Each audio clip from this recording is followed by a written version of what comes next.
Hello and welcome to our webinar today presented by Dlubal software. Today we will be working in our finite element analysis and design software RFEM. The topic for today's webinar will be seismic equivalent loads using a response spectrum analysis, again using RFEM.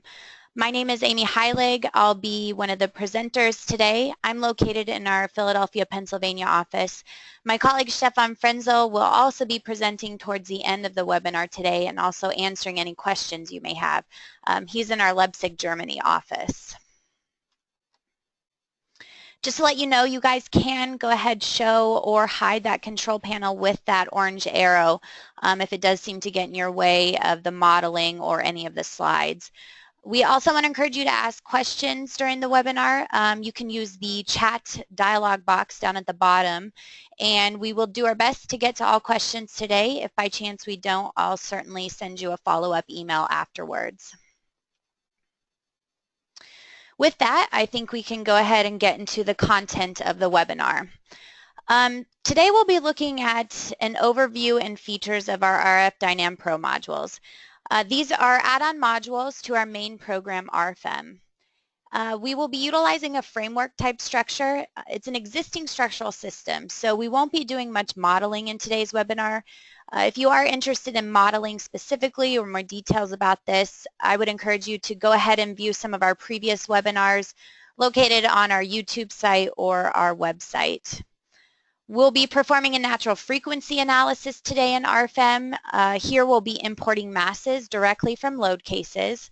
We'll create a mass combination in accordance to the ASCE 7, and then we'll be taking a look at the different natural vibration cases. After this natural frequency analysis, we'll go ahead and perform an equivalent static force analysis. We'll be looking at the definition of a response spectrum directly from the ASCE 7.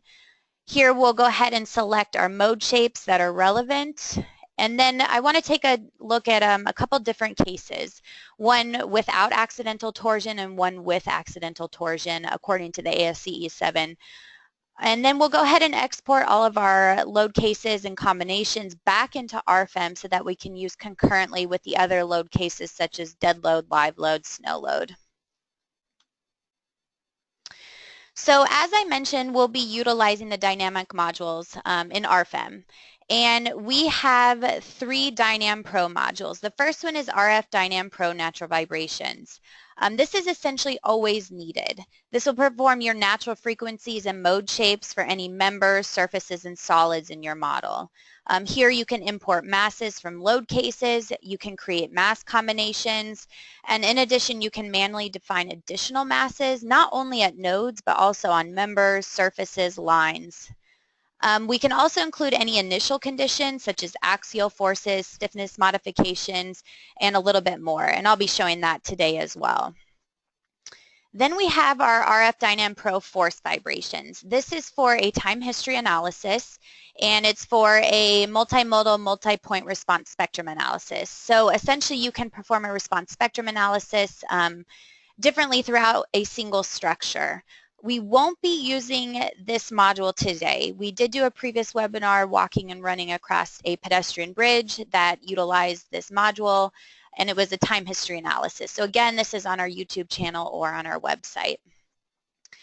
Today we'll actually be using the RF-DYNAM Pro equivalent loads.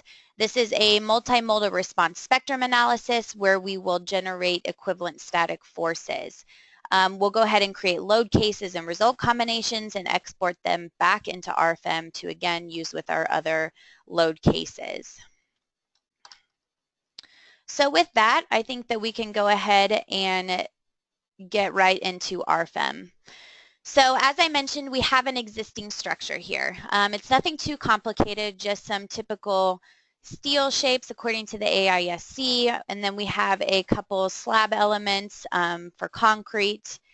Then I went ahead and I added a few load cases here. We have dead load, live load, and snow load. So with our dead load, they're just simple area loads on our surface elements here, and then I used our load generator to go ahead and apply this area load on each member. We can right-click and display separately to see how those loads are being attributed to the members. This is all before solving as well. Then for live loads, same sort of concept, but I have only applied them to the first level here. And then lastly, we have snow load. Again, same concept, but it is applied only to the roof level. So with that, I think that we can jump into our RF-DYNAM Pro add-on module. Over here on the left-hand side in the project navigator is our long list of add-on modules. And just a little tip here, you can right-click on any of these modules and tick them to add them to your favorites so that they'll go ahead and show up at the top here. Or else you can also go up here to add-on modules, and they're categorized a little bit better here. And you'll notice we have Dynamic and Dynamic Pro. So this will go ahead and launch the add-on module. This dialog box is essentially all that entails the add-on module. A little note here as well that all of these modules essentially have the same interface. So whether you're doing steel design, concrete design per the ACI or any other international code, dynamics, for the most part, most of these modules have the same interface and the same workflow. So it's very user-friendly no matter which module you're in, that it won't look completely strange when you launch it, but more similar, so to speak. And as I mentioned before, we have our 3 dynamics add-on modules here. Here is natural vibrations, here's force vibrations, and here's equivalent load. So it all just depends on what's activated on your license. We'll go ahead and start with the natural vibrations. And we want to go ahead and click this mass combinations checkbox here. And you'll notice that the mass combinations tab popped up when I did that.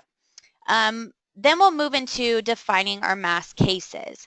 So initially we want to give a description for our first mass case, and here we can just type in dead load, and we want to define the mass case type. We'll leave this as permanent. A lot of these other categories are for international codes, so for the ASCE, we'll go ahead and just leave all of these as permanent. Now we need to define which masses are a part of this mass case. So our first option here is from the self-weight of structure. The second option is from force components of our load case, which you can see the previously defined load cases that I have here, dead load, live load, snow load from RFEM. Had I defined any load combinations, those would be available here, but I didn't define any, so that's why this drop-down box is empty.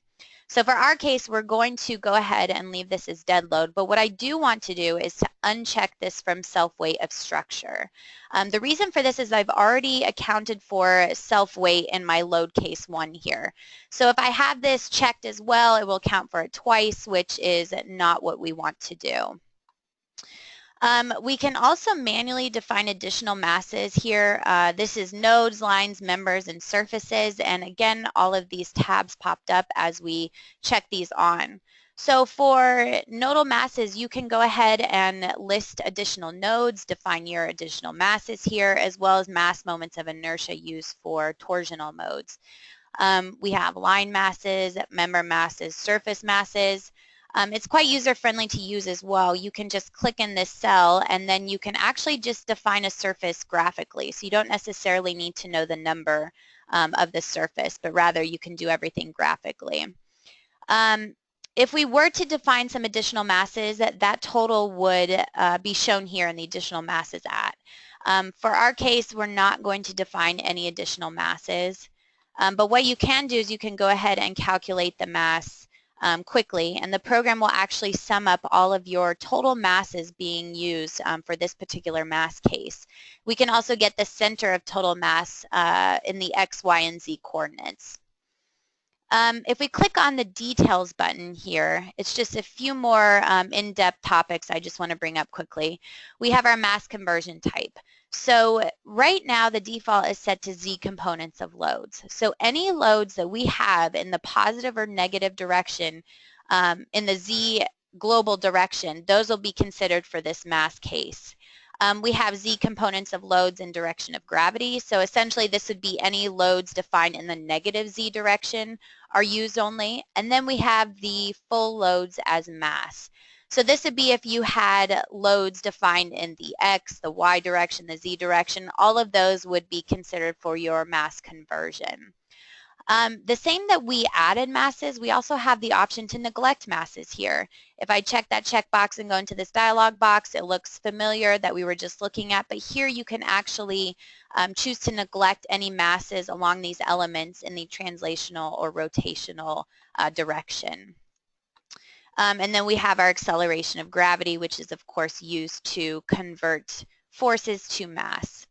So we want to go ahead and create a couple more mass cases. This one we'll go ahead and give the mass description live load. We want to uncheck the self-weight and choose live load as the load case. And then lastly, we have snow load. Again, unchecking self-weight, and then we'll go ahead and choose snow load from our load case.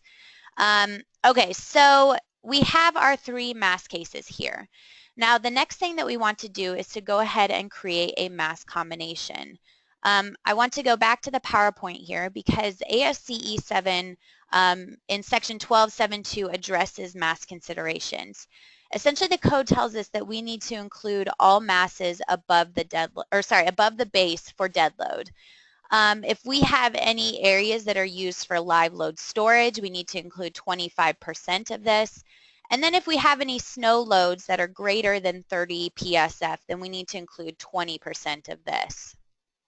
So with these considerations, if we go back into the model, we certainly want to use all 3 of these mass cases. And I can quickly add them to the mass cases to be considered for this mass combination. I can also give the mass combination a description. You can have multiple mass combinations here. For our case, we're only going to have one, so there's no need to give it a description. But what we do want to do is to go ahead and change these factors. So live load, as we just saw, we want it to be 0.25 and snow load as 0.2. So now we have our first mass combination in accordance with the ASCE 7. So now with that said, I think that we can go ahead and move into our natural vibration cases. With our natural vibration cases, same as with the mass combinations, you can create multiple natural vibration cases. Give it a description. For our case, we will only have one, so there's no need to give it a specific description. Since we don't know anything about this structure, it's asking us the number of lowest eigenvalues to calculate. We can go ahead and start at 30. I think this is an adequate number to go ahead and solve for when we initially don't know anything. The next question is the acting masses. So we can choose our mass cases here, or better yet, we have our mass combination that we created according to the ASCE. Now it's asking us in what directions do we want to consider for this natural vibration analysis. I'm going to go ahead and explain these X, Y, and Z directions as well as the X, Y, and Z rotations concurrently with our calculation parameters. So if I click on this calculation parameters tab, I can see that there are 4 types of mass matrices. The first is the diagonal matrix. So with this one, all masses are lumped to FE nodes. So not just our nodes that are available in our model, but actually every FE mesh point.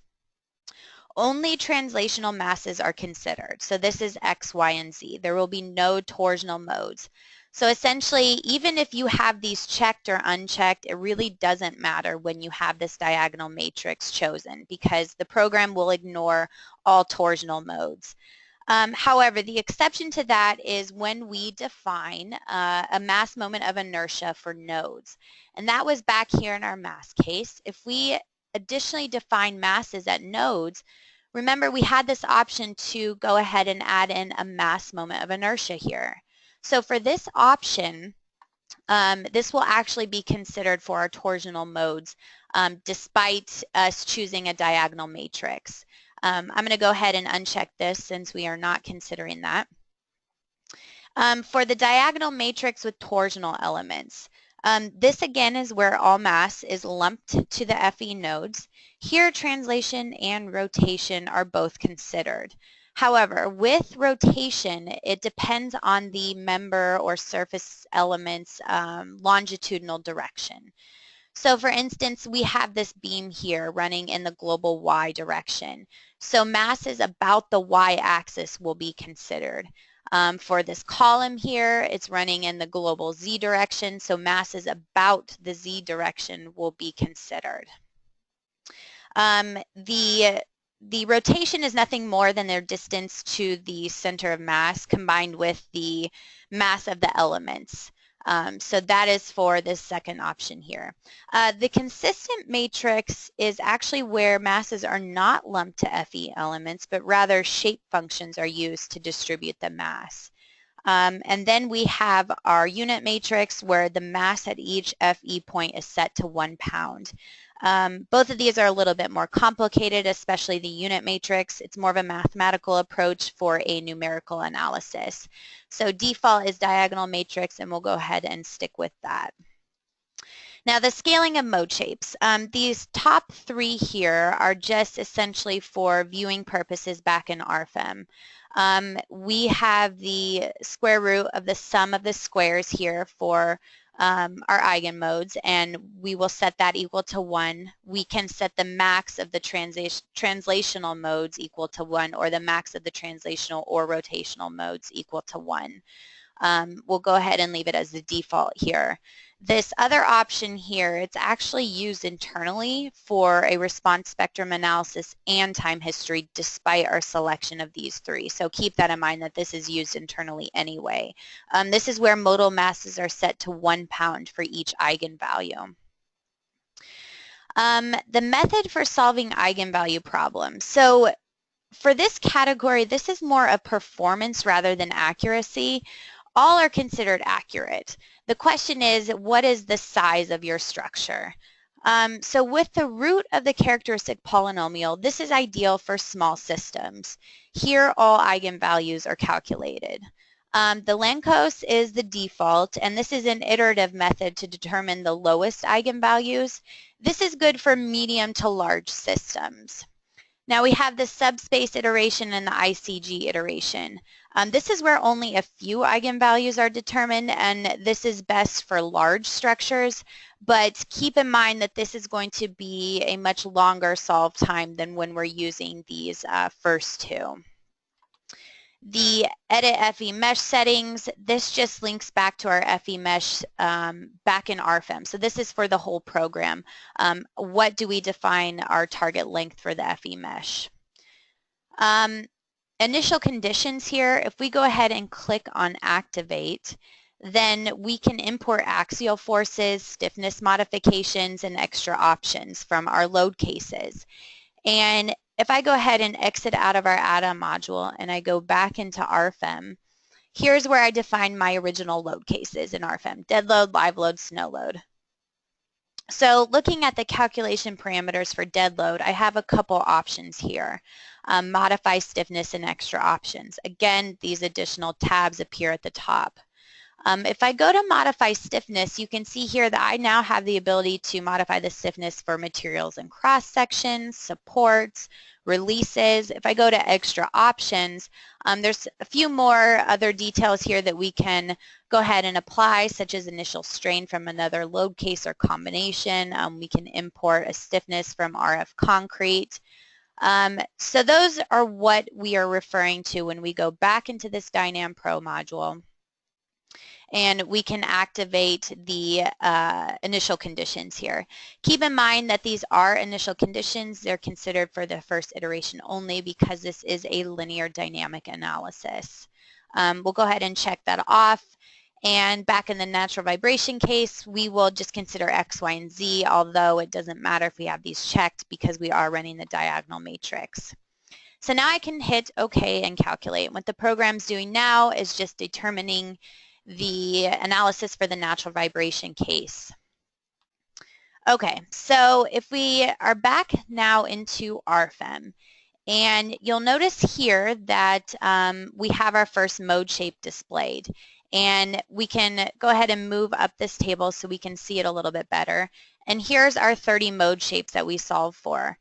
We can go ahead and scroll through these mode shapes, and you'll notice that the program is updating according to the graphical interface up here, according to which mode shape we're in. We can also click in the table according to the mode shapes, and everything is updating graphically. In the table is our actual information from our natural vibration case, and we can pull open the natural vibration case here from our drop down if we had solved for more than one, but of course we only solved for one, so that's the only one available at this time. So here you can get information such as the eigenvalue, the angular frequency, and natural period. Then we have some other options just to kind of separate out the different information according to node, for example. So here we have node number 1, and then we have all 30 mode shapes. Then we have node number 2, and you'll also notice that the program has a big red arrow according to which node we're looking at. So it's especially useful when you're in these long tables and you have no idea where you're at graphically here. So as we switch to the different lines on the table, you'll notice that the arrow goes ahead and updates as well. We have mode shapes by member, so here's member number 1, and we have all 30 mode shapes. We have mode shapes by surface. We only have 2 surfaces, but what the program's doing is including every mesh point and then 30 mode shapes for every mesh point. So you can imagine that these tables can get rather long, but again, as we're clicking through them, the program is moving my red arrow, showing me exactly where I'm at. If we take a look at mode shapes by mesh node, we can get the displacements and the rotations according to each FE mesh point in the structure. Masses and mesh points is important because if we scroll down to the very bottom of this table, there's actually a summation here. This is the total mass being applied to this structure. You'll notice here in the X, Y, and Z, they're all 3 the same because we didn't differentiate any masses for the 3 separate directions. So it makes sense that they're all the same values. Equivalent modal mass factors. So here we have our effective modal mass. This is essentially our mass that's being used for this specific mode. And then we have our effective modal mass factors. So this is your mass participation. This is nothing more than our effective modal mass divided by that total mass being used in each direction. So I think that we can see here that for mode shape number 1, we have a mass participation of 92%. So I think it's pretty safe to say that this is our dominant mode for our Y direction. If we look down here at mode shape 14, we have 93% in the X direction. Again, it's probably safe to say that this is our dominant mode looking at all of these other mass participation factors. We can scroll down to the bottom and see a summation. We have a total of 93% and 98.9%. Keep in mind that the ASCE 7 requires at least 90% mass participation. So if you're not reaching this 90% down here with this sum, then you need to make some changes to your model. Maybe that's solving for more eigenvalues, or maybe you need to take into account your mass cases, and if you have some heavy machinery, you can go ahead and add in some separate masses back in the Dynam Pro add-on module. Okay, so now that we have that, I think that we can go ahead and go back to our Dynam Pro, and you can see here that there's just a quick link while we have our panel still open here. And sorry, back here in this first tab, we have the equivalent loads checkbox. So what this is doing, this is launching the add-on module for equivalent loads. And the only thing that happens is just a couple more tabs will pop up here. So our natural vibration cases, they're still relevant for everything that we just solved for. But now we actually want to go ahead and define a response spectra. Here, again, we can give it a description, but for our case, we will only have one response spectra, so we don't necessarily need to put in a description now. Here we have all of the different standards according to, we have the NBC 2005 here, we have several IBC codes, the Euro code. For our case, we'll be in the IBC 2012, and then, sorry, ASCE 7-10. Here's all of our applicable information directly from the ASCE 7. What's also great about this is that we have our table here. And as we scroll through the table, you'll notice down at the bottom that my graph of my response spectra is actually showing me where I'm at as I click through this table. You have the ability to change your time step if you'd like to whatever you prefer. So for us also, I wanted to take note that this is the case for most of the tables throughout RFEM and the add-on modules. We have a direct link here to Microsoft Excel. So you don't have to worry about copying and pasting and headers and everything of that sort, but just simply click this button and all of this information will be exported directly to Excel. You also have the ability here to have a user-defined response spectra. Here you'll define period and acceleration, and it will go ahead and graph as you enter in these points. Again, you have the option to import from Excel here as well, and then export once you have some values shown in here.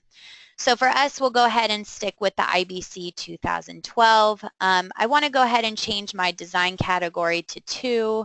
Maybe my site class to D, my spectral response accelerations, which you can move these columns over since they are a little bit longer than what this column's allowing, but we'll leave these as 50% of G.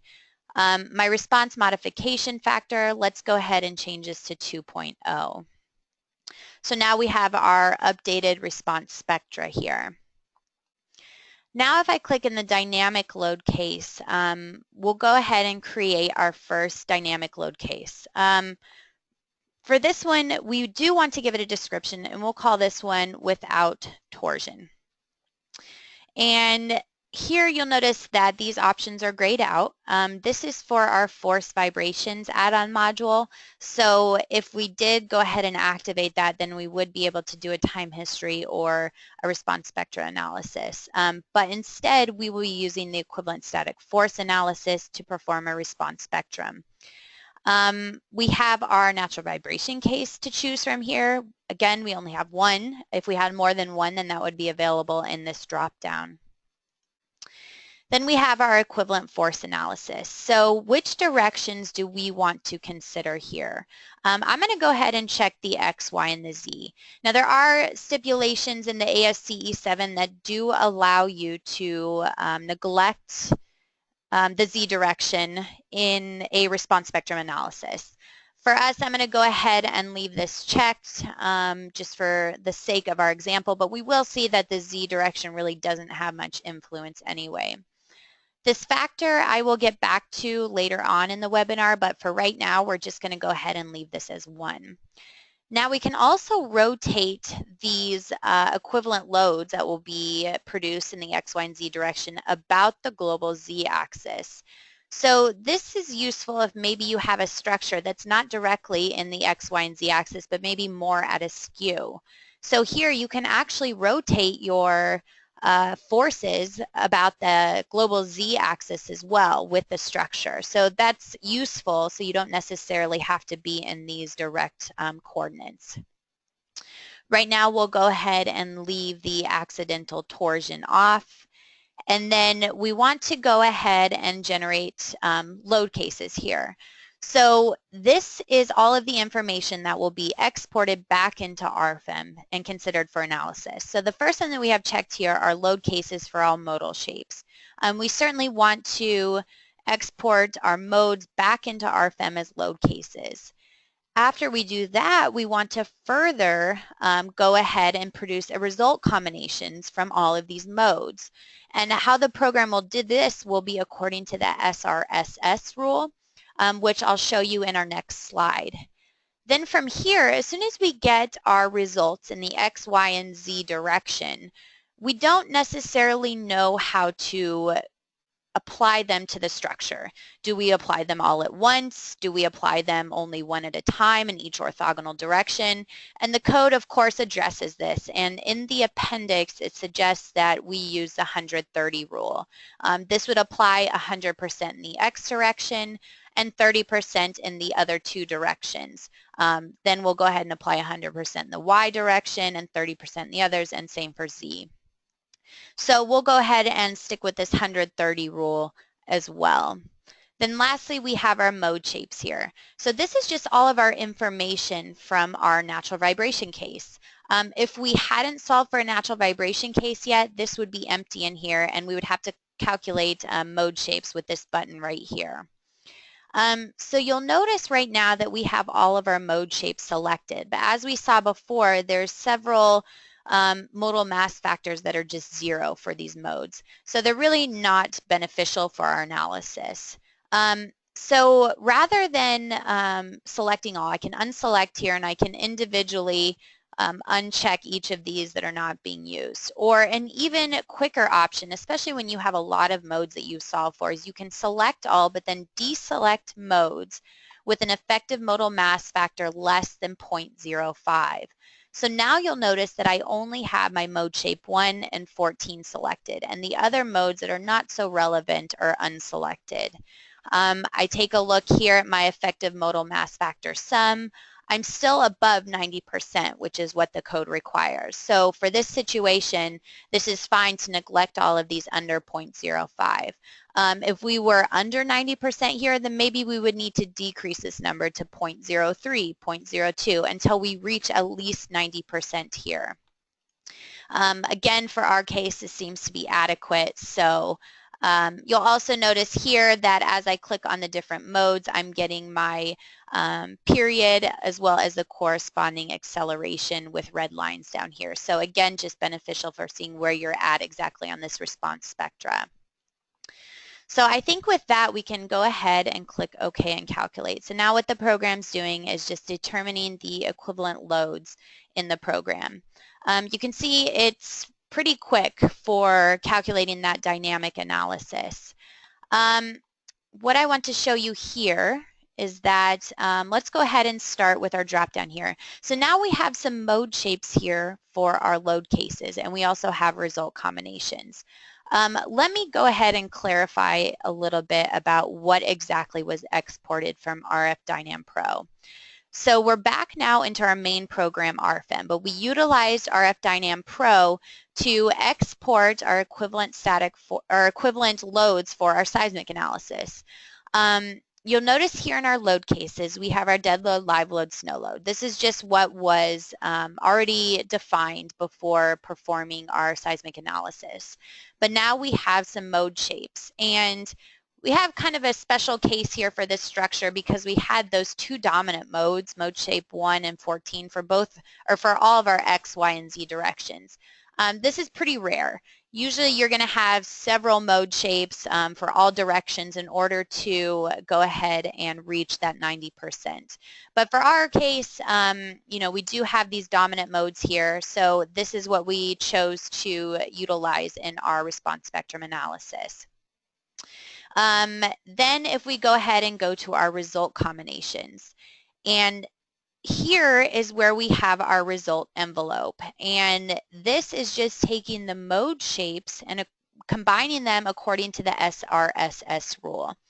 And with this, let me go back to our slide here, and let me show you exactly how these equivalent loads are calculated. It looks a little bit intimidating at first, but realistically, if you break it down, it's not too complicated. So for each line here, we have an excitation direction. So this would be excitation in the X, the Y, and the Z. Then for each direction, we have a force in the X, the Y, the Z. We have our participation factor here. We have our mode shapes. Then we have the acceleration from the response spectra that we defined as a function of our period.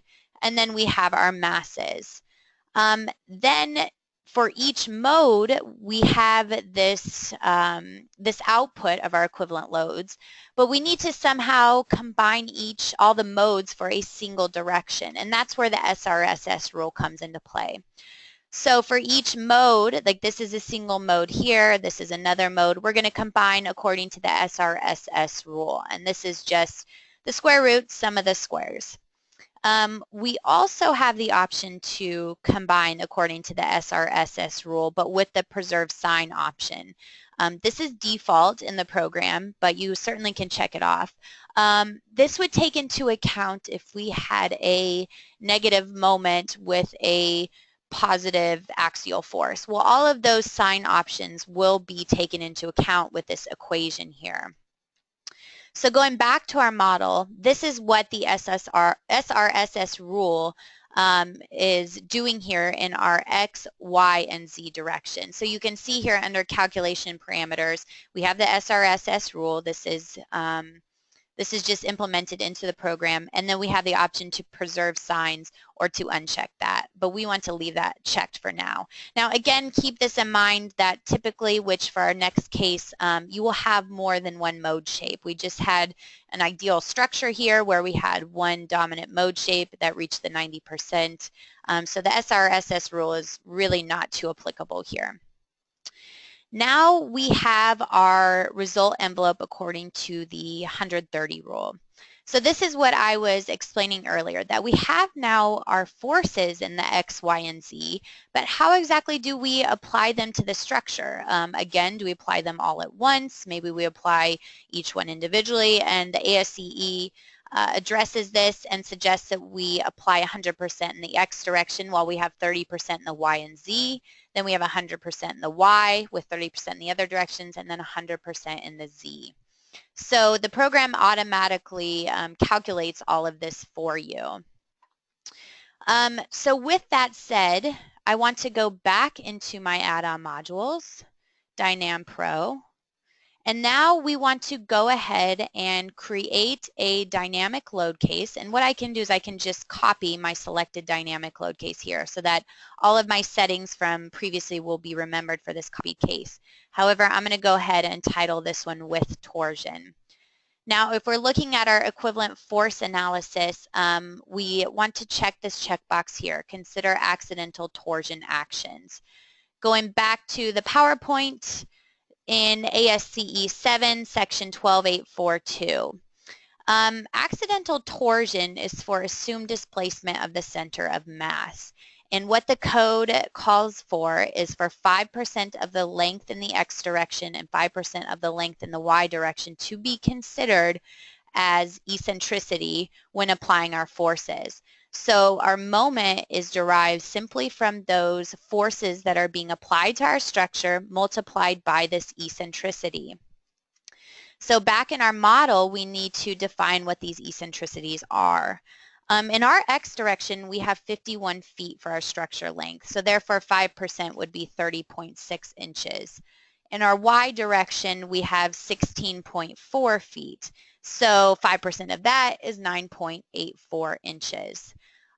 Everything else will be kept the same. The result combination, I'm just going to increase this to 10 so that I don't override my dynamic load case 1.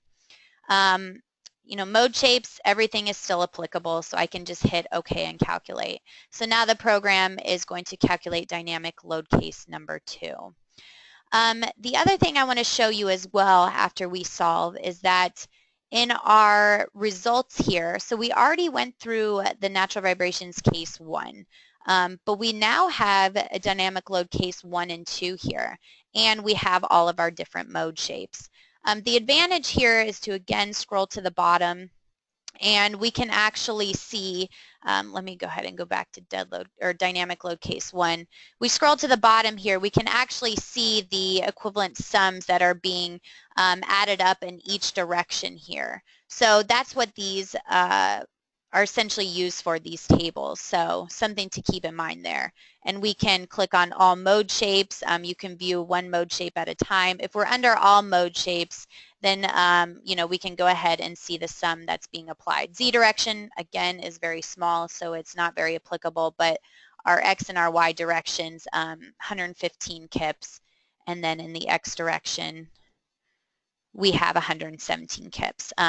So again, this is for all mode shapes, which is only 1 in 14, but you can see the total sum of our equivalent forces that are calculated. So now that we've calculated with accidental torsion, I just want to compare that to without torsion. if you take a look at our load cases now, we now have several more that were calculated here. We have torsion in the plus and minus direction for X, Y, and Z. So I want to show you guys here, if we choose one of these torsion cases, and I'm displaying my load. So it looks certainly not so nice when we're looking at it here, but if we scroll in a bit, then we can see that these are FE points within the model. So this is a member element here. We have an FE point here. We have 3 forces in the X, Y, and Z direction. And then now, to take into account our accidental torsion, we have this moment acting on this FE point. If I choose the minus torsion, it will look exactly the same, except for our moment is reversed with signage. So you can see that this is how the program is applying these equivalent loads at each FE element in the program. Going back into our load cases and combinations, sorry, let me go ahead and, there we go. Going back into our load cases and combinations, let's go to our result combination. So here you can see dynamic load case 1. We've already been through all of this. This is without accidental torsion. But dynamic load case 2 now includes torsion. If we look at our result envelope X, now we can actually use the sum of squares, or sorry, the SRSS rule for the 2 different mode shapes, because we now have torsion. And we can go ahead and expand this a little bit. We now have torsion in the in the positive and negative direction. So the program is using the SRSS rule to go ahead and combine our mode shapes to create a result envelope for our X direction, our Y direction, and our Z direction. Then our 130 rule is used again. Again, for each result envelope here, you can see the components that make up this specific result envelope. And we can tell here by our factors that 100% is being applied in the Y direction and 30% in the other 2 directions. So that's just the difference between accidental torsion and not applying accidental torsion. So I want to do one more thing, and that's just kind of clean up the model a bit according to the ASCE 7. So if I go back into my add-on modules, Dynam Pro, and I go to my dynamic load case here without torsion, I'm just going to go ahead and uncheck this to solve. I just want to stick with our with torsion now, considering our eccentricity. I'm going to move this back down to result combination 1. And then I'm going to go ahead and click OK and calculate. So now the program needs to calculate the natural vibration case and the dynamic load case for all of my entries there. So you can see here that we're back to our natural vibration case, but we also have our dynamic load case with torsion.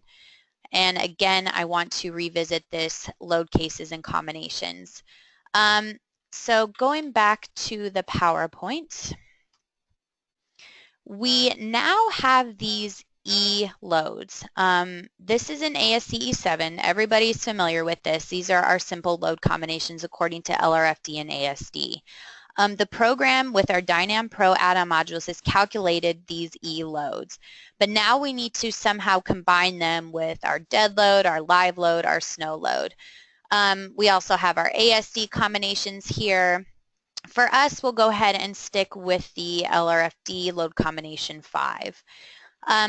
Also a note here in the code, section 12.4, it talks about redundancy factors and overstrength factors.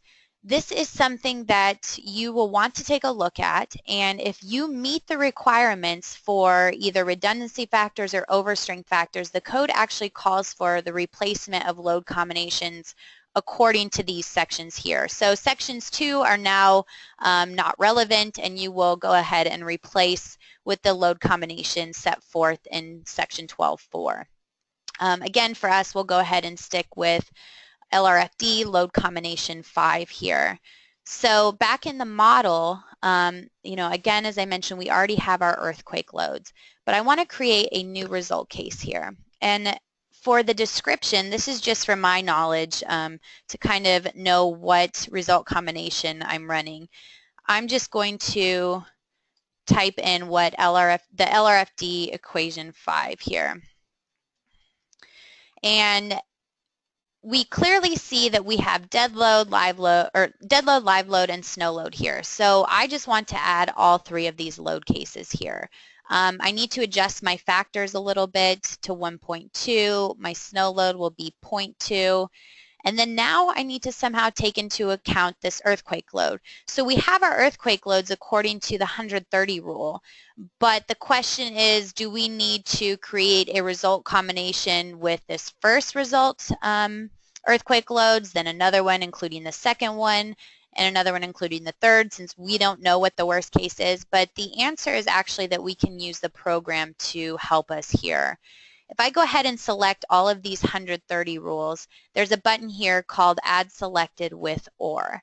If I click this, and I'm going to quickly change this to permanent, although it doesn't impact our results, but you'll notice here that now for our result envelopes 130, they are set to variable within group 1. So the program will actually cycle through dead load, live load, snow load plus this first result combination, then go back dead load, live load, snow load plus the second, and determine which is our worst case scenario. So that's kind of useful that we don't have to define a whole bunch of load combinations here, but rather the program will do it for us.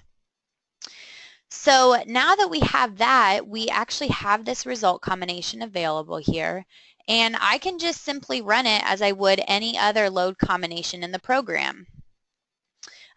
So as you would run a load case, a load combination, or anything else in RFEM, we now have our results according to this specific result combination.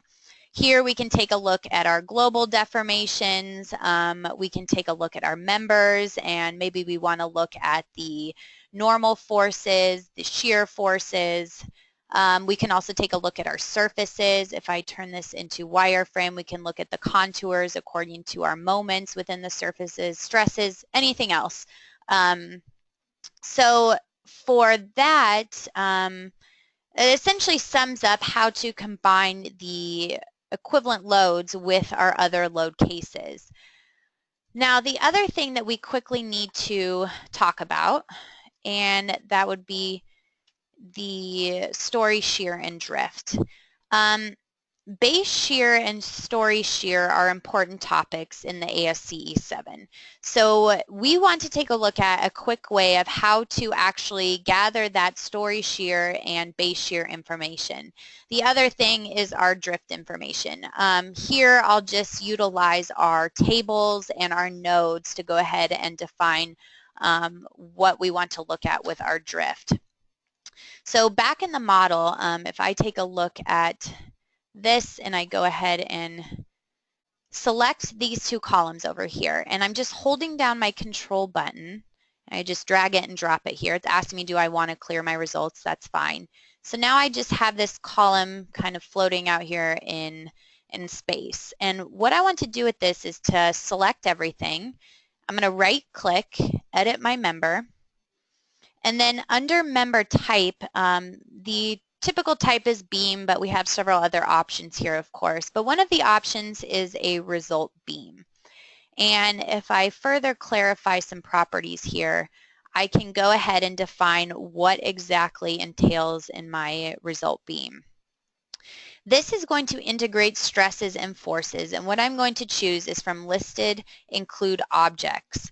And what it will do, it will integrate all stresses and forces for all my surfaces, all my solids, even though that's irrelevant in this case since we don't have any solids, and all my members. So if I go ahead and hit OK, and you'll notice that all of our results were lost when we kind of modified the model here. So what I first need to do is to solve for my dynamic load case. Again, this is cycling through the natural vibration case and the dynamic load case to come up with those equivalent loads that we've already specified. I also want to go ahead and run this result combination according to the ASCE 7, equation 5, and the program will quickly run through this. Now, if we check our members and we turn on our shear in the local Y, you'll notice that this beam actually has some values on it. If I right-click and turn on my local axis system, the local Y shear corresponds to the global Y. So what this means is that this is actually our base shear in the global Y direction. Our first story shear is nothing more than 116 minus 66. And then our top story shear is 66. We can go ahead and switch it to shear in the Z direction. Again, this is just under members. And here this corresponds with our global X direction. Our base shear is 115, and then we have our first level shear at 113 minus 60, and then our top level shear is 60. And this is all in KIPS, and if you forget any of the information, you can go ahead and look up here in this table. It will give you which load case you're running, or sorry, which result combination, as well as the internal forces and the units. So why this is important is, or sorry, let me go back to the model to show you one more thing. The other thing I wanted to show you real quickly is story drift. So let's go to wireframe here, and under display, I want to go ahead and show my display here. And this, as you can see, is giving us a deflected shape of our model. If I go here, I've actually already done this, but you can create views, user-defined views of what you want to see in your results. So I've selected just these top columns here, so you can see that this is the only deflected shape here, these yellow lines. And then I've also done the same for the bottom columns. And graphically, we'll get the max based on this selection as well. So you can see here that we have a deflection here of 4 inches. So maybe we certainly want to consider this column for our story drift. If we go down here to our nodes deformations, and I select these 3 nodes here, you'll notice that they highlight according to the table. So that's kind of nice. You don't need to sift through the entire table to understand which node you're looking at here, but rather it'll go ahead and highlight it here.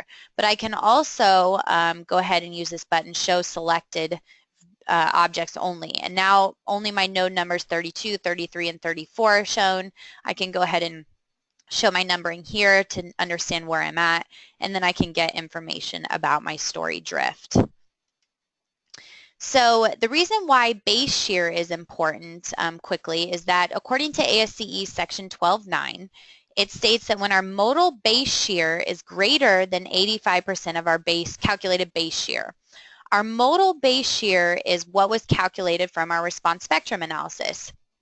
So going back to the program, if we take a look at our results and we go back to our members and we take a look at the shear values here, here's our base shear that we're looking at for our modal base shear. If that's greater than 85% of our calculated V, calculated V comes from the equivalent lateral force procedure.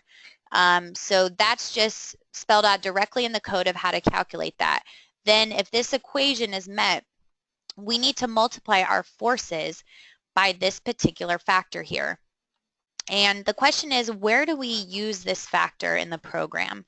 And that's where I said I'll get back to these factors in the Dynam Pro module. So opening up Dynam Pro real quickly, if we take a look at our dynamic load case, we have our factor here that we can go ahead and apply that 0.85 times our modal base shear over our calculated base shear. So you can also take into account redundancy factors here and overstrength factors. So that's where you're essentially going to be multiplying your response spectrum by these factors, which will in turn multiply your equivalent lateral forces by this factor. And then the last consideration is P-delta effects. ASCE 7 in section 12.9 refers to section 12.8, which is in the equivalent lateral force procedure, says that we can neglect P-delta when our stability coefficient is less than 0.1. The stability coefficient is just this equation here directly from the code. We can get most of this information from RFEM, or if some of the factors are, of course, you can find those directly in the code. For our model today, our stability coefficient is 0.04, so therefore we do not need to consider P-delta.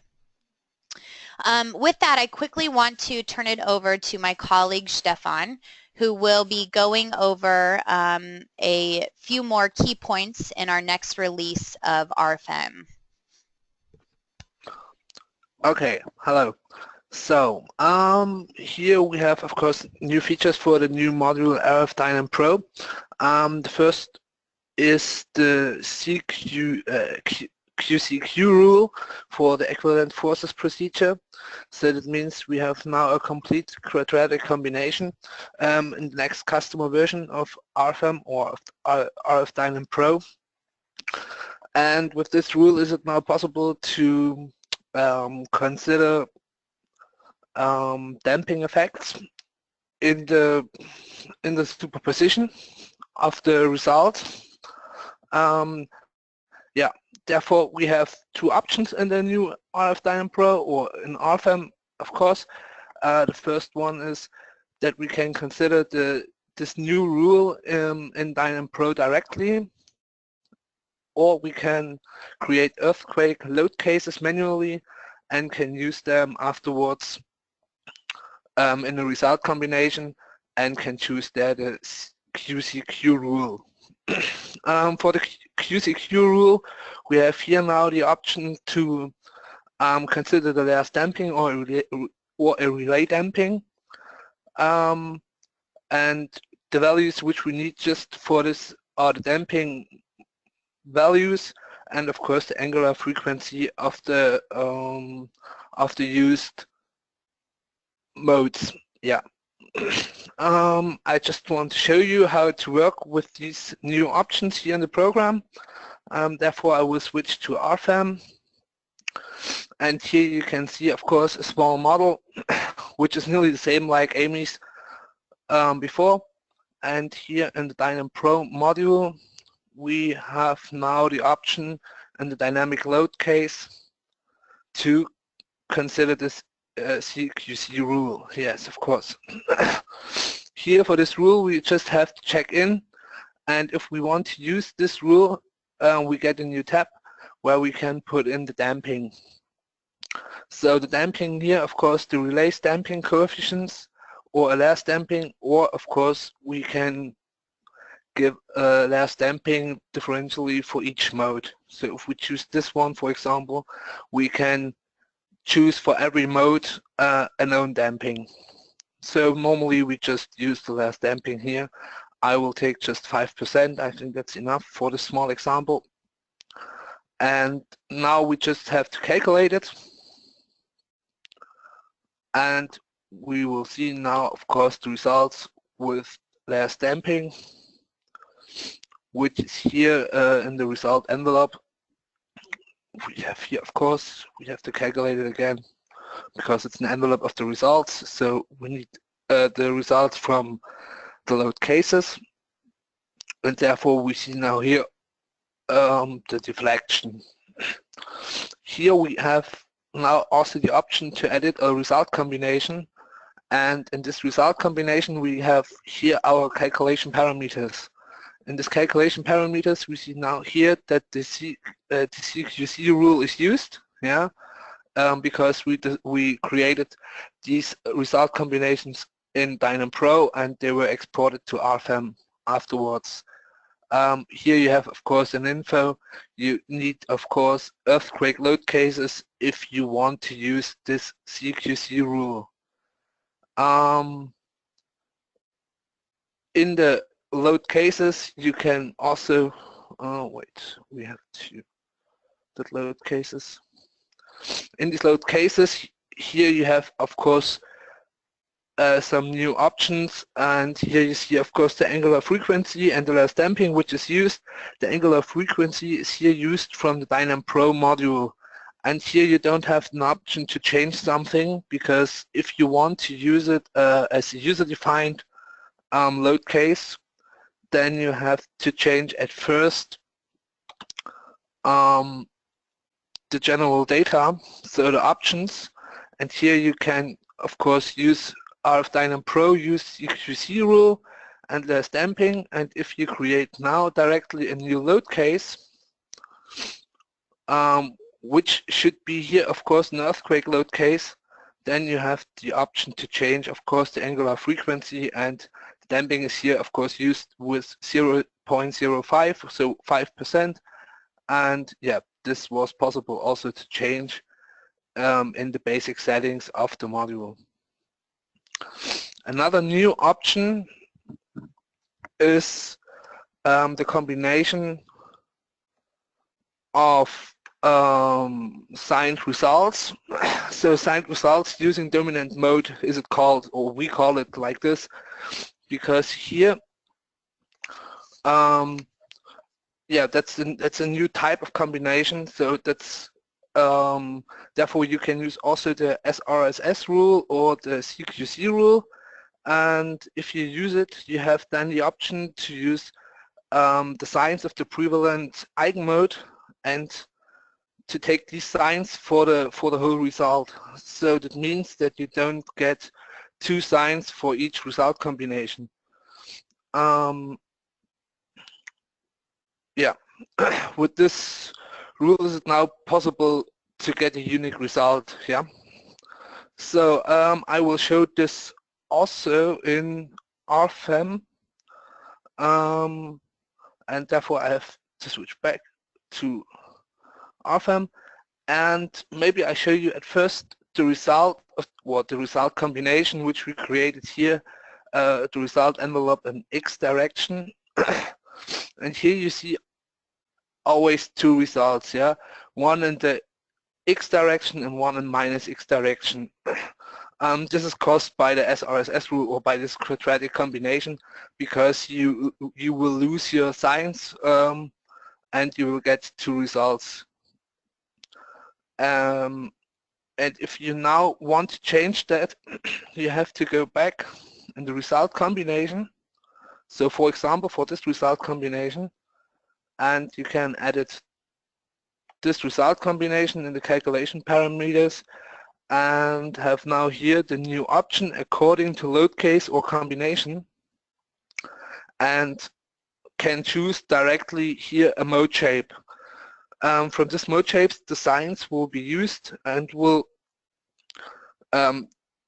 taken, yeah, these signs will be taken then for the result at the end. So normally you have here to choose a dominant mode or eigenmode, and therefore we go back at first in the Dynam Pro module, and here in the Dynam Pro module we have to look at first in the dynamic load cases, and of course to have a look in the mode shapes. Here for this example you can see we have two mode shapes which are useful for us in the X and the Y direction, and of course we have two mode shapes which are useful in the X direction to get our 90%. So here you have to choose of course normally the dominant mode shape to use it then afterwards in the result combination. So I would here take the mode shape 1 for the Y direction and the mode shape 14 for the X direction. So if we know this, then we can go back in the result combination. Here, for example, the result combination for the X direction, can go on edit and can choose here now the load case for the X direction. So that should be load case 6, that was mode shape 14, and can choose them, and afterwards we get just one result. And yeah, that's the advantage now is here that we just have one result out of the dynamic combination or out of the dynamic calculation, which gives us more efficient results when we want to design afterwards the whole structure. For example, in steel, or if we have a concrete structure, then we have just one result, and yeah, that's more efficient in the end. Yeah. We can do it also, of course, for the Y direction here. So we just have to edit the load, the calculation parameter. We have just to select the result combination, and then we have to add here the load case 1, which is mode shape 1 in Y direction, and choose it here also. Then we calculate this load combination, this result combination, and we get, of course, just one result for the whole structure. So Amy, I'm ready with it. So click back. Okay, thanks, Stefan. So yeah, that's just a few of the features coming up in our next release in the next few months. So in summary, I just want to go ahead and suggest that everyone visit our website, Dlubal.com. We did go ahead and redo the entire website at the beginning of the year. So you haven't visited it in a while. It does have a completely new look. We, of course, have several social media blogs, videos, newsletters, and we have several events and conferences that we'll be attending in the coming year. So those are listed on our website as well. Here's our email, info-us@dlubal.com. Phone number here in Philadelphia is 267-702-2815. We'll certainly have more upcoming webinars on our website, email, newsletters, so keep a lookout for those, and you can register directly on our website as well. It's under the support and learning and then webinars. So I know that probably many of you also would like PDH credit for today. If you can just go ahead and send me a quick email, info-us@dlubal.com, to let me know that you would like a certificate. I will be more than happy to go ahead and issue that and send it back to you. And with that, that is the conclusion of the webinar today. Feel free to get in touch with us with any comments or questions, and thank you everyone for your attendance today.